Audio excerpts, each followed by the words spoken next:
Okay, this is just a little Sunday night talk about cam gear fitment on Evos and other aftermarket stuff for the single cam.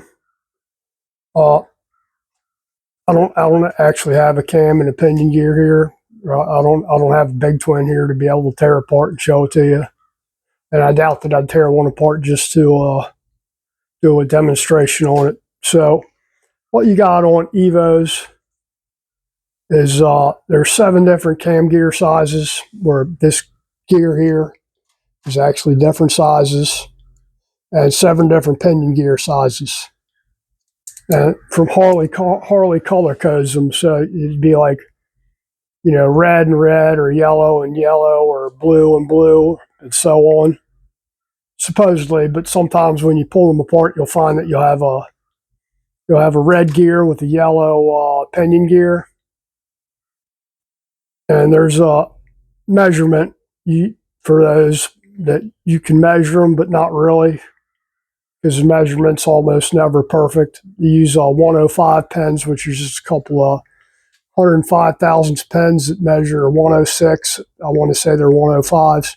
So you'd put like a pen here and a pen up here, and then measure it with a micrometer to get your thing. And you do the same thing on the pinion gear to get the size of it.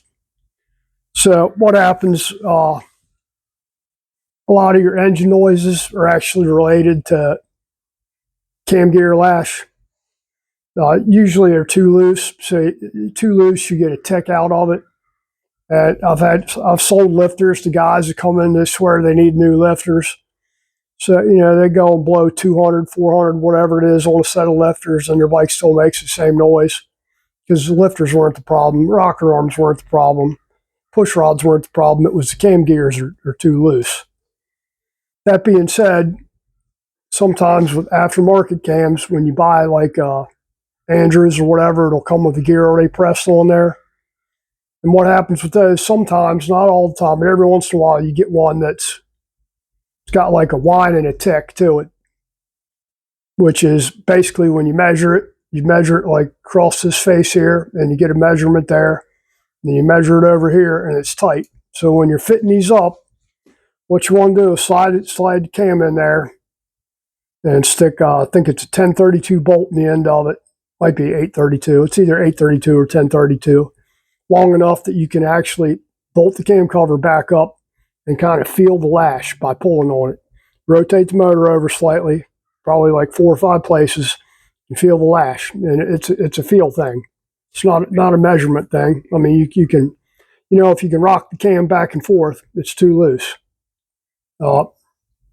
It should have just a slight drag on it when you're in every spot that you turn it.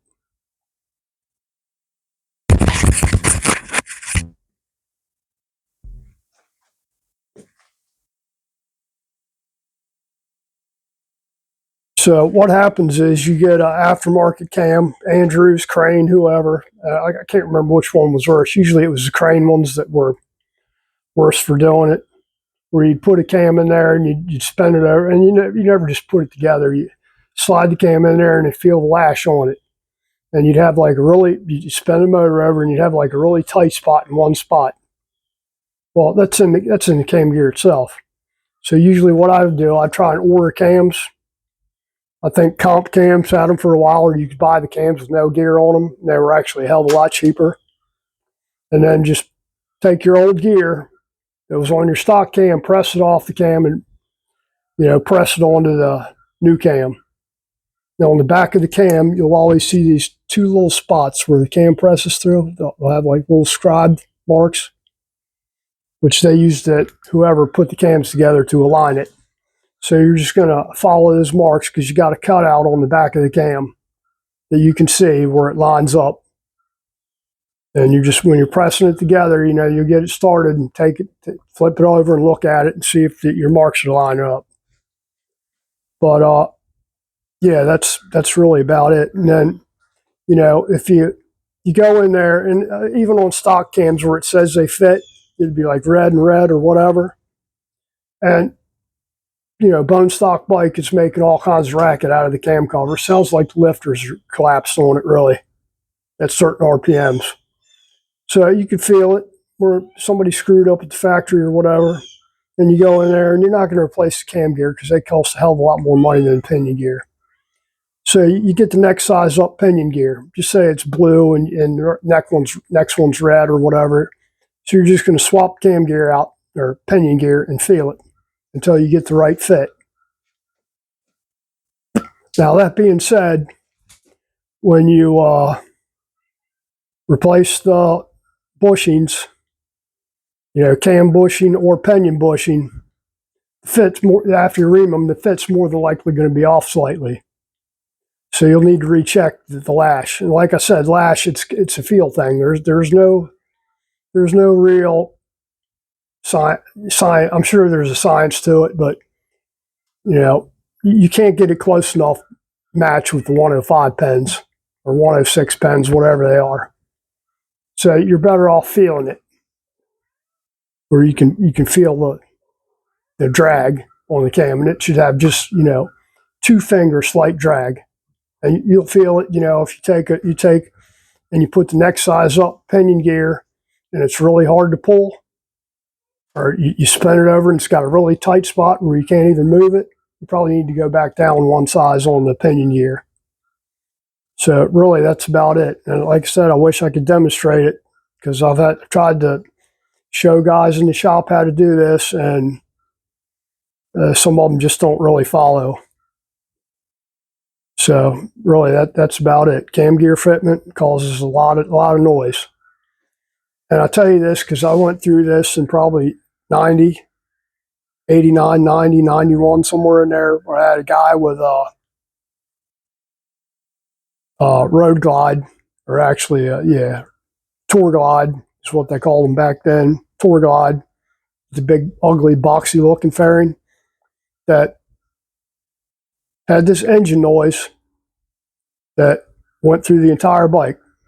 Measured the cylinders, rocker arms, replaced the rocker arm bushings, replaced the lifters, replaced all kinds of stuff at the direction of Harley's telling me to do this. And it still had this noise. And got down there and was like, man, there's got to be something wrong with the damn cam or something. So,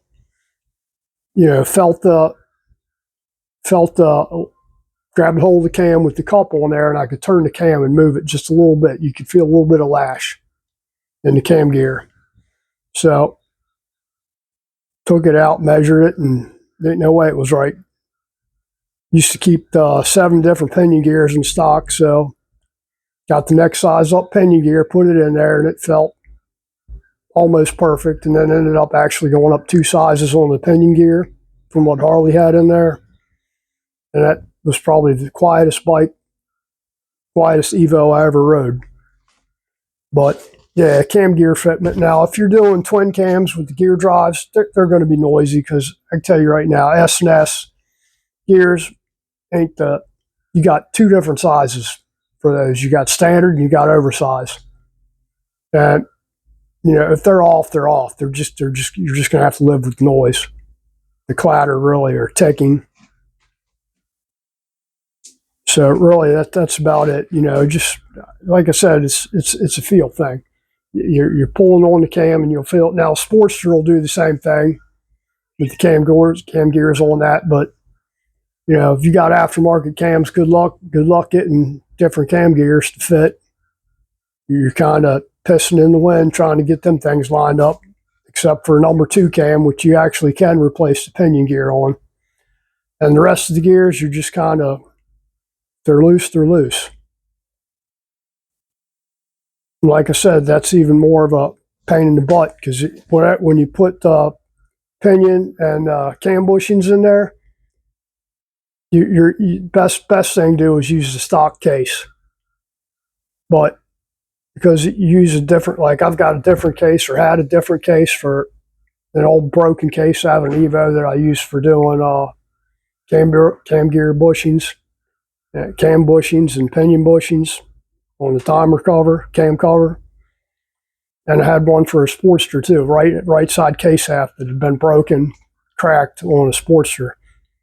But even then, you know, you're two different engines. Everything's going to be off slightly between the gears, so you could have, you know, just say four gear. You could have gear there, number 2.